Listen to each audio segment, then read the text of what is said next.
স্থানীয় সময় রোববার সিরিয়ার সরকার ও কুর্দি সমর্থিত সিরীয় ডেমোক্রেটিক ফোর্স এসডিএফ এর মধ্যে যুদ্ধবিরতির ঘোষণার পর বিভিন্ন রাস্তায় উল্লাস করে সাধারণ জনতা। তবে একদিন না যেতেই সোমবার উত্তর পূর্ব সিরিয়া জুড়ে গোলাগুলি ও লড়াই শুরু হয়। এতে বিভিন্ন এলাকায় দুপক্ষেরই বেশ কয়েকজন সেনা হতাহত হয়েছেন। রাক্কা আল সাদ্দাদি, আইন ইসা ও কোবানি এলাকায় সংঘর্ষের খবর পাওয়া যায়। এসডিএফ বলছে সরকারি বাহিনী যুদ্ধবিরতি লঙ্ঘন করছে। পাল্টা দামেস্কের দাবি, এসডিএফই প্রথম চুক্তি ভেঙেছে।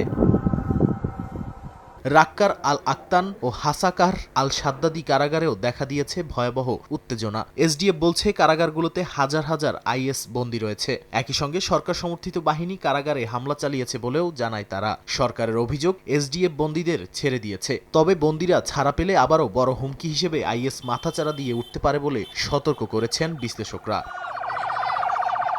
এরই মধ্যে সিরিয়ার সরকার শান্তি চায় বলে জানিয়েছে দেশটির স্বরাষ্ট্র মন্ত্রণালয়। তারা জানায় সংঘাত বন্ধের সব ধরনের পথ তারা খোলা রেখেছে। একই সঙ্গে তারা আইএস কারাগারের দায়িত্ব নিতেও প্রস্তুত বলে জানায়। এছাড়া এ নিয়ে যুক্তরাষ্ট্রের সঙ্গে সরাসরি নিরাপত্তা সমন্বয়ের কথা জানিয়েছে দেশটির সরকার। এসডিএফ এর বিরুদ্ধে আইএস বন্দীদের রাজনৈতিক চাপ হিসেবে ব্যবহারের অভিযোগ তুলছে তারা।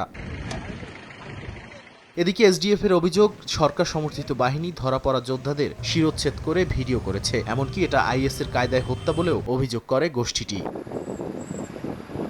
এছাড়া দেইরা জোর, রাক্কা ও তাপকা এলাকায় মোতায়েন রয়েছে সিরীয় সেনা। আল ওমর তেলক্ষেত্র ও কনকো গ্যাস ফিল্ড এখন সরকারের নিয়ন্ত্রণে। চেকপোস্ট, কারফিউ ও নিরাপত্তা অভিযান জোরদার হয়েছে। এরই মধ্যে এসডিএফ বলছে জোর করে অস্ত্র কেড়ে নেওয়া হলে তারা প্রতিরোধ করবে।